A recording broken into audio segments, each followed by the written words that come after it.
So we have done in physical geography world the pattern of river flow. So there is old stage, middle stage, and there is the young stage. So when it is flowing from down the mountain, in the mountain range, it is in the young stage. Then it comes to the middle stage, and then it goes to the old stage of the river.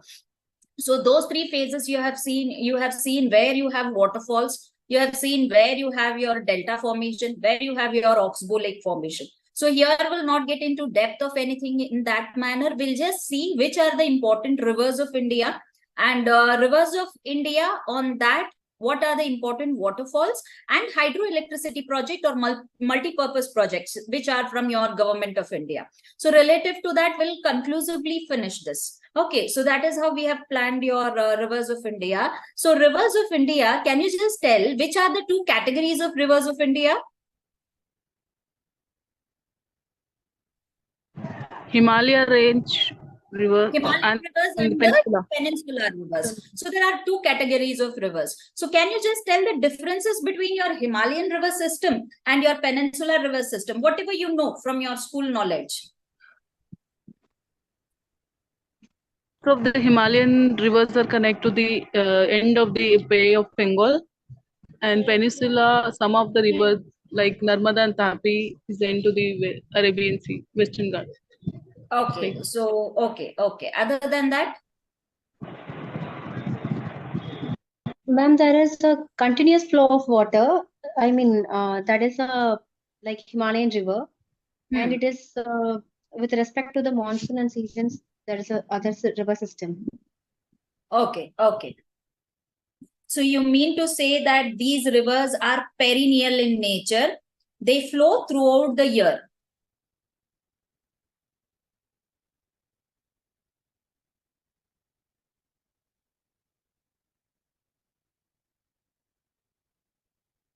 The other one is peninsular rivers are seasonal. Peninsular rivers are seasonal in nature. Okay, so any other difference?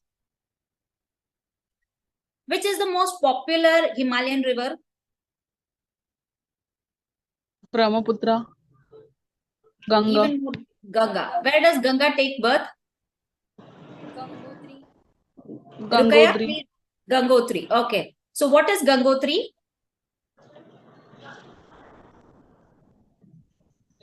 Gangotri is a river, tributary river. No. It's a birthplace of Ganga. Birthplace of Ganga, Rukaya, but how is that birthplace of river geographically described? Is it same like the birthplace of your Godavari? Rukaya, your volume is very, very low. Please increase your volume.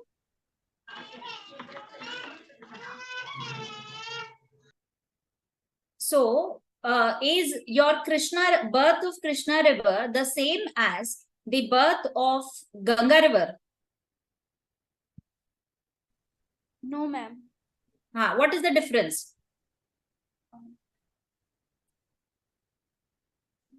Ganga birth from the glacier or the... Very good. Okay, so it is a glacier. That is why it flows throughout the year. Rainy season, it is fed by rainwater, monsoon water. Otherwise, it is a continuous flow by glacier. Okay, so whereas your peninsular river is just a non-glaciated normal stream. So this takes birth at glacier.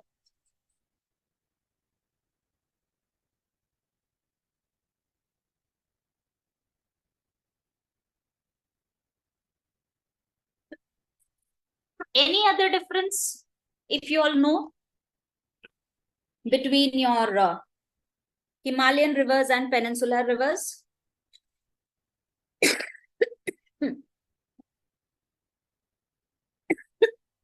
Okay. So if you see your Himalayan rivers, they take birth in your Himalayas. They're crossing over your greater Himalaya, middle Himalaya, lesser Himalaya, and then they are coming out of your Himalayan range, and then they are entering into the plain area, flowing throughout your North India and then going and joining your ocean. That is the case of Ganga River. Whereas you take the case of Brahmaputra River, Brahmaputra River takes birth again in Manas Sarovar Lake, flows through entire length from Tibet, flows into entire length of China, then enters India, then flows through Bangladesh. You take Indus River, takes birth in Tibet, again China province, and then comes into India. From India goes into Pakistan, flows through the length of Pakistan. So you see that these rivers are very lengthy, because there is so much water flow, and Himalayan location only is in such a way that it is not close to the ocean. Whereas you take your Western Ghats, you have either Arabian Sea or your Bay of Bengal within a range of 500 or 600 kilometers. Okay, that is not the case for your Himalayan rivers. They flow a minimum of 1,800 to 2,000 kilometers. So that is the length of the rivers that flow in your Himalayas. Next, if you take peninsular rivers, they are short in length towards west,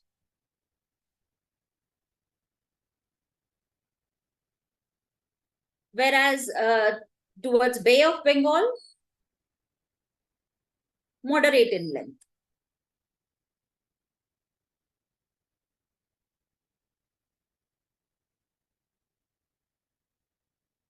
Next, any other difference can you find?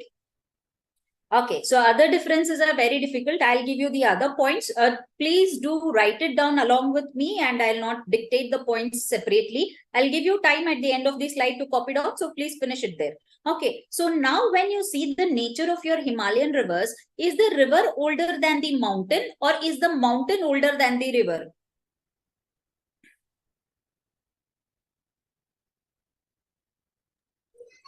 I think, ma'am, mountain is older than river. Mountain is older than river. No, in case of Himalayan rivers, rivers are older than the mountain.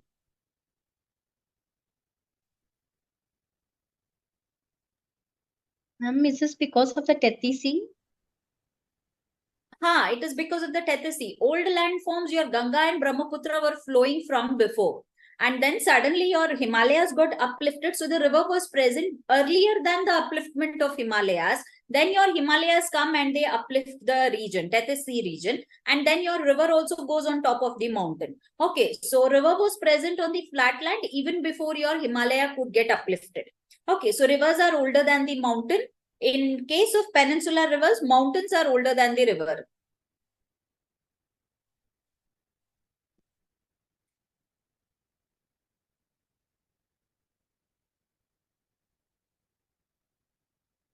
Next, Himalayan rivers are very young rivers. Why? Because the mountain itself is still continuing to grow. So once the mountain stops growing, then the river starts aging. So the river is becoming young day by day, day by day. It is younger and younger. So young rivers, and in case of peninsular rivers, they are older rivers, or they are aged rivers. Finished? Next one. I'll write it Himalayan here. Next slide, I'll write about peninsula. This is a bit lengthy. You people write it in the column. Okay, so Himalayan rivers are called as antecedent rivers. Antecedent river means it flows against the slope.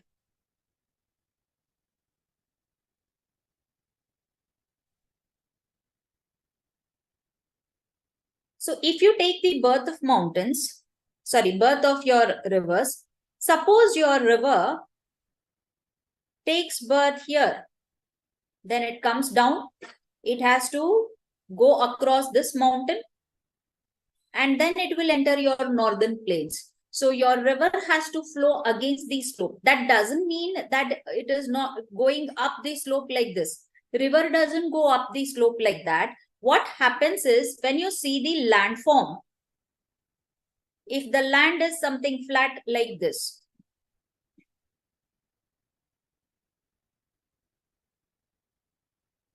if the land is flat like this, okay, so when your Himalayas get uplifted day by day, the mountain builds like this.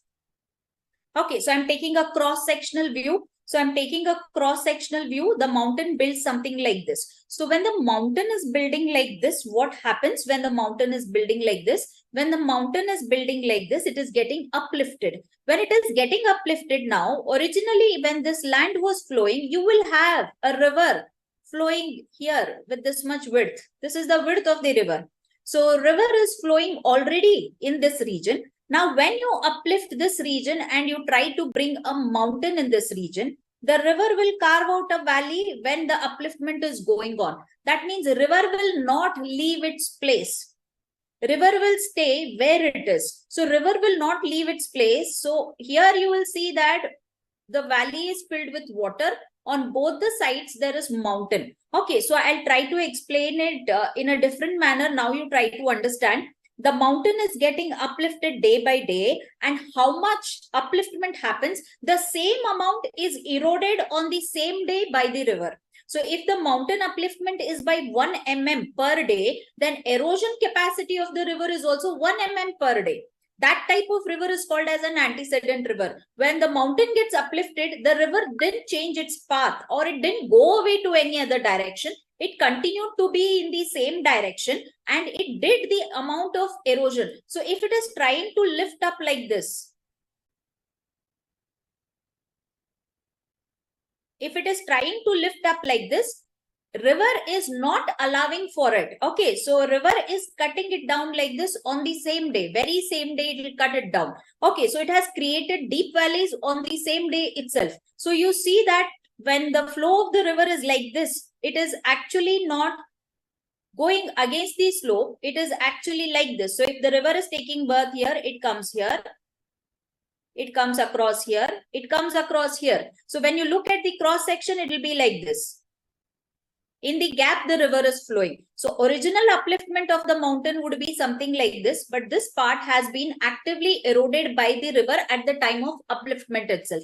Okay, so I'll give you a very common example how this is. So if you have made burfis at home, okay, so you make sweets at home, burfi. So whenever you're making a burfi, so you would have seen your mother. She'll put it into a plate, she'll spread it, and after, when it is warm enough only, she's cutting it.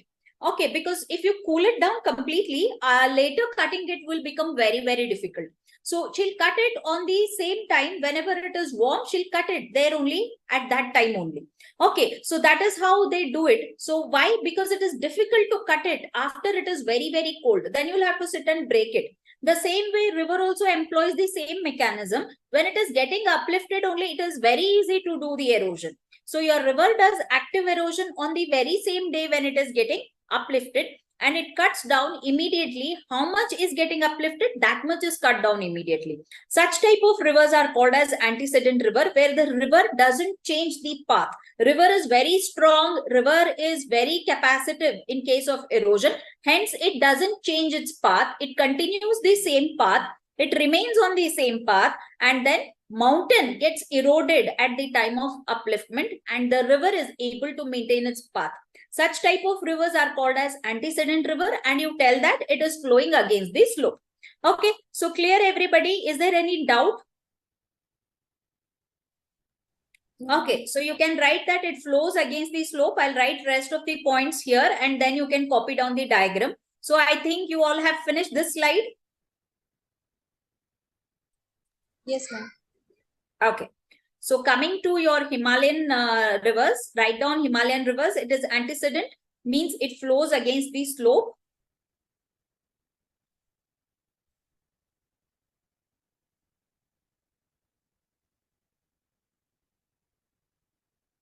Rivers are older than the mountain.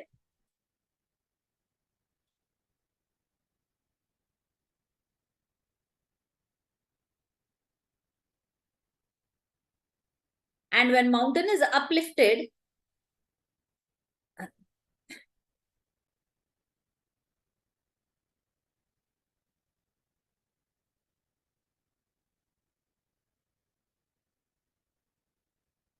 river doesn't change its path. When mountain is uplifted, the river doesn't change its path.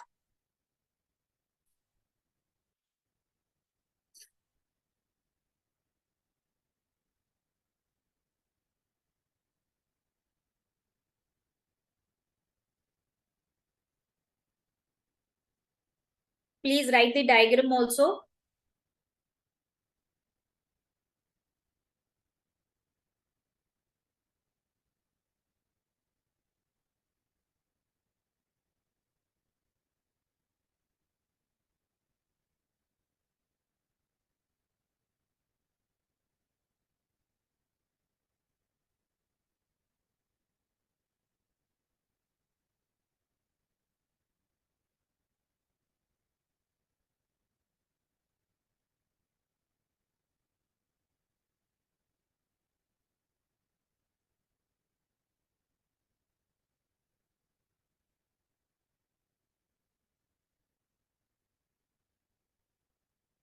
Next, write down.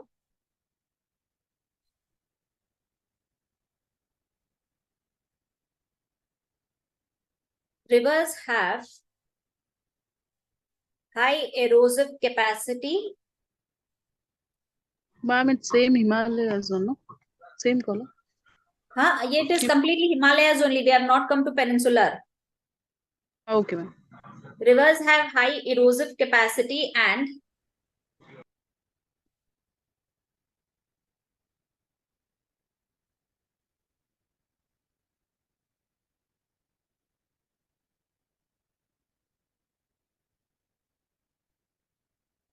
they erode the uplifted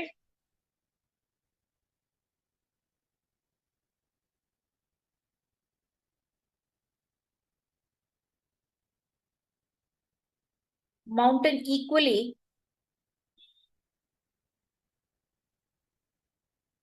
on the same day or at the same time.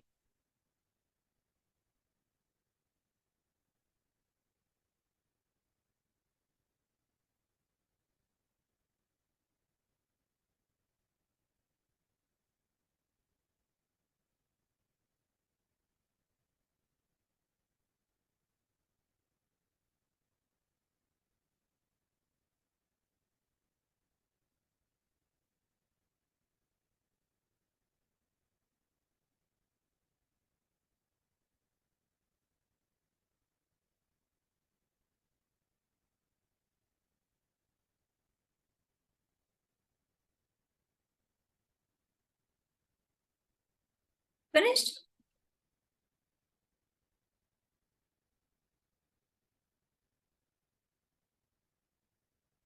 Okay.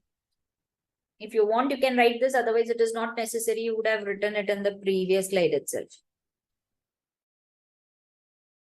Now come.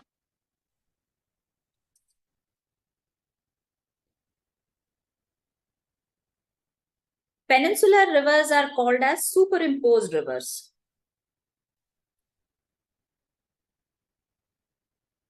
So what do we mean by superimposed rivers? Now, for example, when you have your river system, if your river is flowing like this in this direction, okay, birth of the river will be after the mountain takes birth.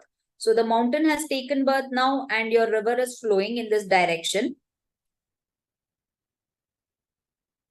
So in your Deccan Plateau, you can observe that you had a mountain upliftment, and after that, on top of it, you have now lava covered region.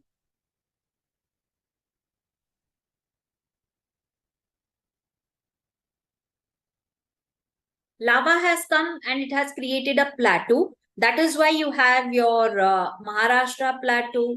Okay, so you have your Karnataka plateau. That is your Deccan plateau. Maharashtra and Karnataka put together is called as your Deccan plateau.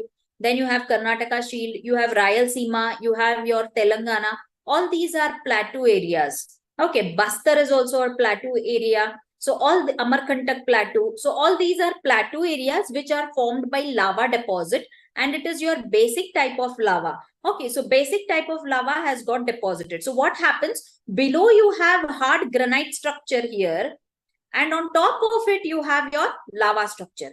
So now when a river takes birth, the river is taking birth on this lava and it is flowing. So what will happen after some days? So for example, if this is your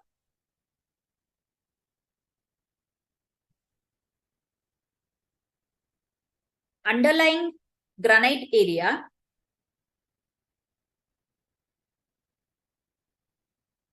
and on top of it, you have your lava plateau. And now here, your river is flowing. So after some days, what will do? River will do undercutting. And then you have a valley created. And after few days, the valley deepens. And after few days, the valley deepens even more and it reaches the sea level. So the depth of the valley reaches the sea level. So you can see now the river took birth on lava plateau.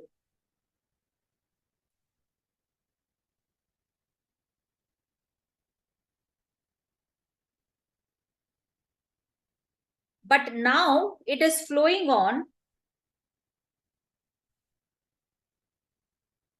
underneath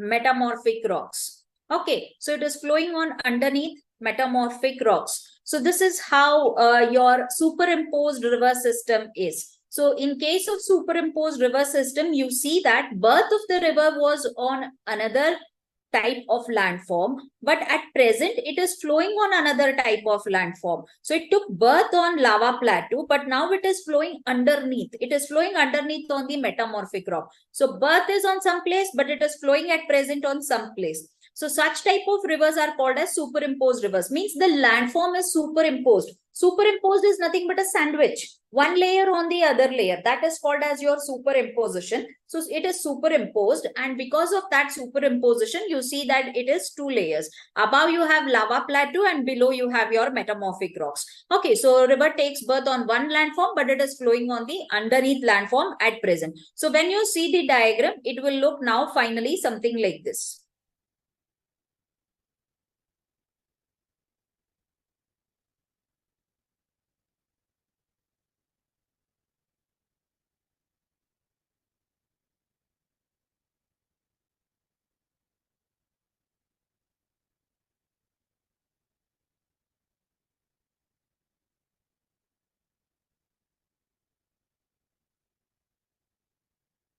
Such type of rivers are called as your superimposed rivers. So you can write this diagram.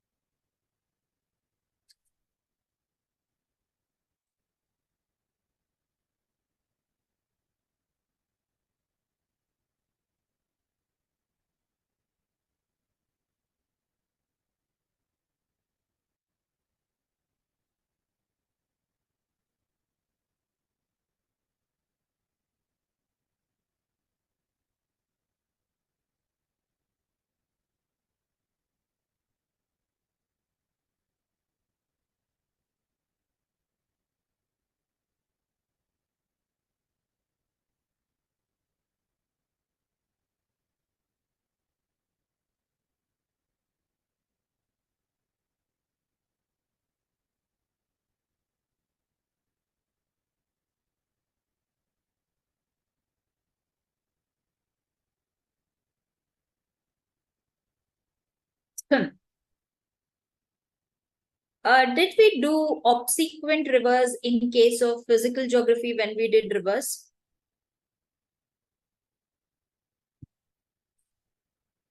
Something like this, did you read? No, ma'am. No, ma'am, no. Okay, okay. See, what happens in case of your Himalayas is, Himalaya is a range of mountain like this. So it will be wide also, very, very wide also. So it is tall, but very, very wide also. So now if a river is flowing here, like this, sometimes this is the direction of your consequent stream. That is the main stream.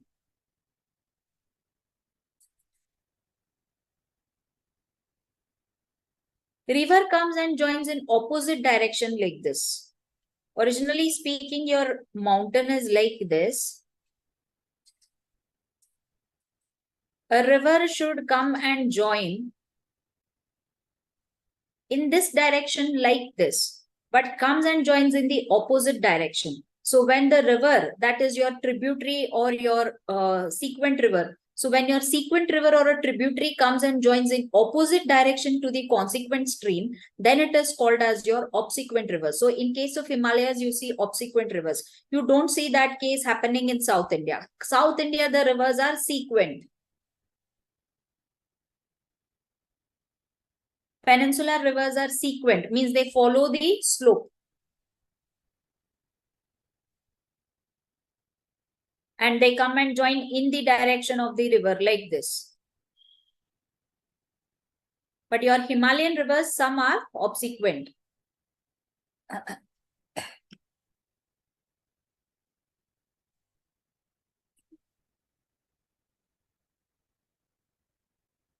Tributary comes and joins in the opposite direction.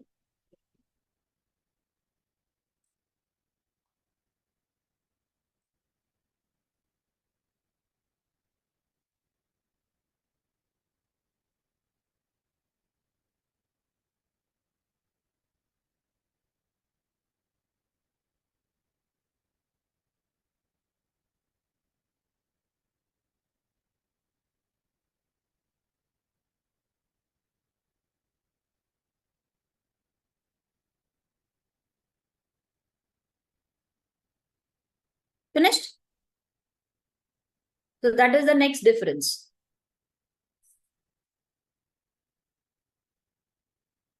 Yes. See, the differences are over. Okay, so the differences are over. You can add one more. All Himalayan rivers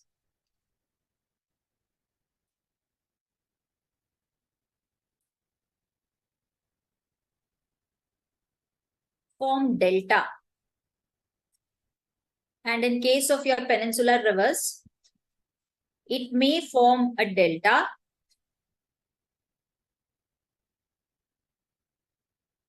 or a estuary. Okay, so please write this is another difference. I'll do estuary immediately after this topic. Now we will take the difference between delta and estuary. So these are the differences that are present. You can give examples of rivers. Himalayan rivers will be your Ganga, Yamuna, Brahmaputra, Indus, etc. So we'll do a group of rivers. There only you will get numerous examples. You need not write the examples because you will do a detailed study of it. Okay,